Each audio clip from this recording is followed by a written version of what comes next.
আসসালামু আলাইকুম। ইউটিউবের ইনকামিং পক্ষ থেকে আমি শাওন বলতেছি। সবাইকে স্বাগতম এবং শুভেচ্ছা। আজ আমি আপনাদের দেখাবো আপনারা যে কাজ করবেন, কাজ শুরুর আগে আপনার আইপিটা ভালো আছে কি না, ওই আইপিটা চেক করে পরে কাজ শুরু করবেন। ওটা খুবই গুরুত্বপূর্ণ একটা বিষয়। সো সবাই একটু মনোযোগ সহকারে দেখবেন। আইপি চেক করার জন্য আপনি প্রথমে যাবেন অপেরা মিনি দিয়ে। আর আপনারা ইউটিউবের সব কাজ অপেরা মিনি দিয়ে করবেন। আমি আগে বলে দিচ্ছি, পরে আমাকে কোনো কিছু বললে হবে না। ইউটিউবের সব কাজ অপেরা মিনি দিয়ে করবেন।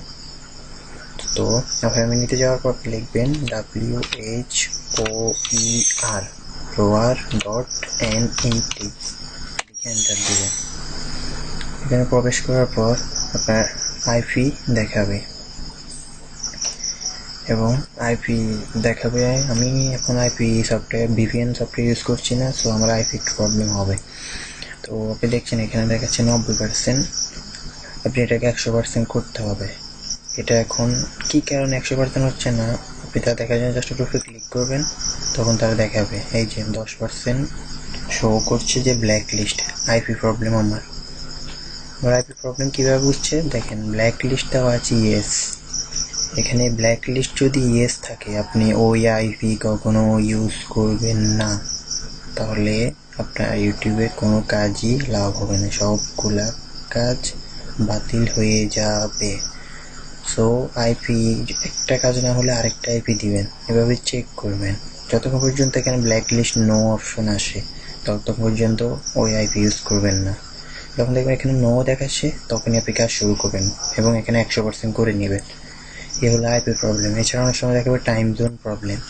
তখন আপনার আইপিতে যেই টাইম আছে, যদি দেখেন এখানে আমেরিকান টাইম শো করতে লোকেশন শো করে, তখন আপনি আপনার পিসির টাইম বা ল্যাপটপের টাইম আমেরিকানটাই তৈরি করে নেবেন যদি প্রবলেম হয়। আর কি কারণে প্রবলেম হয় জাস্ট একটু ক্লিক করলে দেখবেন কোনটা কারণে কয় পার্সেন্ট মিস হচ্ছে। আমার এখানে এখন জাস্ট আইপি প্রবলেমটাই হচ্ছে, তাই ব্ল্যাক লিস্ট এখানে 10%।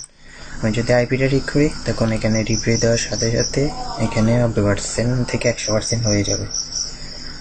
আর আরেকটা কাজ হচ্ছে, একটা এক্সটেনশন সেট করতে হবে। তো এক্সটেনশন সেট করার জন্য আপনি এখানে যাবেন এক্সটেনশন অপশনে। এক্সটেনশন অপশন থেকে যাবেন গেট মোর, এখানে গিয়ে সার্চ দিবেন OFRTC, যেটা শেয়ারিটের মতন একটা দেখতে। এখানে গিয়ে জাস্ট এটা ইনস্টল করে দেবেন। মানে ইনস্টল করা আছে তাই এখানে ইনস্টল শো করছে। আপনি এখানে আসার পর দেখবেন edit to Opera, edit to অপেরায় ক্লিক করবেন, আপনার এটা ইনস্টল হয়ে যাবে। এটা দিলে আপনার roar.net-এ কিছু কিছু প্রবলেম অটোমেটিক দূর হয়ে যাবে। তো আজকে টিউটোরিয়াল আপাতত এইটুকুই। তো আইপি কাজ করার পূর্বে আইপিটা ভালোভাবে চেক করে নেবেন। আর প্রতিবার কাজ করার পূর্বে, একজনের কাজ শেষ হওয়ার পর আরেকজনের কাজ শুরু করার পূর্বে আপনি আপনার সিসি ক্লিনার দিয়ে সবগুলো ক্লিন করে নেবেন। ক্যাচ থেকে শুরু করে ডাটা যা আছে সবগুলো ক্লিন করে দিবেন রান ক্লিনার। প্রতিবার একজনের কাজ করার পর আরেকজনের কাজ শুরু করার পূর্বে সিসি ক্লিনার দিয়ে। আর আপনাদের আরেকটা প্রবলেম হচ্ছে যে আপনারা, আমি দেখি যে আপনারা ভিডিও 10টা প্লেলিস্ট ওপেন করেন 10টা ট্যাবে ওপেন করার পর আপনারা ট্যাবগুলোর উপরে যান না, জাস্ট ওপেন করে বসে থাকেন। এটা কেন হয় আপনাদের আমি বারবার বলছি।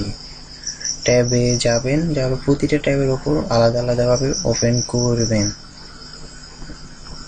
জাস্ট একটা ট্যাবের উপর গেলেই তো হবে না, সবগুলো ট্যাবের উপর যেতে হবে।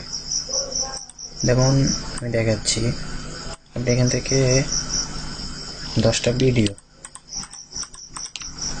4টা ভিডিও ওপেন করলেন। 4টা ভিডিও ওপেন করলে হবে না, একটা গেছেন এটার উপর আবার যাবেন, যতক্ষণ পর্যন্ত এটা চালু না ততক্ষণ পর্যন্ত দেখবেন। এভাবে আরেকটা ভিডিও এটার উপর যাবেন, ঠিক একই নিয়মে আবার যতক্ষণ পর্যন্ত দেখবেন ভিডিওগুলো চলছে না ততক্ষণ পর্যন্ত এখানে ওয়েট করবেন। এভাবে আপনার সবগুলা অটোমেটিক চলতে থাকবে। অটো প্লে চালু করে রাখবেন, তখন আপনার প্লে লিস্টে সবগুলা ভিডিও অটোমেটিক চলতে থাকবে। আপনার কাজ জাস্ট এটুকু। আপনারা অনেকে দেখি জাস্ট ওপেন করেন, জাস্ট ওগুলোর উপর যান, এগুলো প্রতিটার উপর যাবেন, নাহলে কিন্তু ভিউ কাউন্ট হবে না, ভিউ সব ইনভ্যালিড হবে। তো যেটা বলছি, এই যে মনোযোগ রাখবেন, নেক্সট টাইম যদি এই প্রবলেম হয় আমি কিন্তু কাউকে কাজে রাখবো না। যারা যারা এই প্রবলেম করবেন তাদেরকে আমি আমার গ্রুপে অ্যালাউ করবো না, কারণ আপনার কারণে যদি আমার উপকারী না হয়, আমার রিপোর্টই আসে আপনার কারণে, তো আপনাকে রাখার তো আমার কোনো দরকার নেই। তো যেটা বলছি ওটা একটু ভালোভাবে মনোযোগ সহকারে করবেন। আর কোনো সমস্যা হলে তো আমি আছি, কোনো চিন্তার কিছু আছে, আমি যখন আছি আপনাদের চিন্তারও কিছু নেই, সব রকম হেল্প তো আমি করবো। ওকে, ভালো থাকবেন, অনেক কথাই বলছি, ভালোভাবে কাজ করুন, ইনকাম করুন, এটাই। আর আপনার একটু সতর্কতায় আপনার আইডি ব্যান্ড হওয়া থেকে রক্ষা করবে। তো ওভাবেই কাজ করবেন। ধন্যবাদ, আসসালামু আলাইকুম, বাই।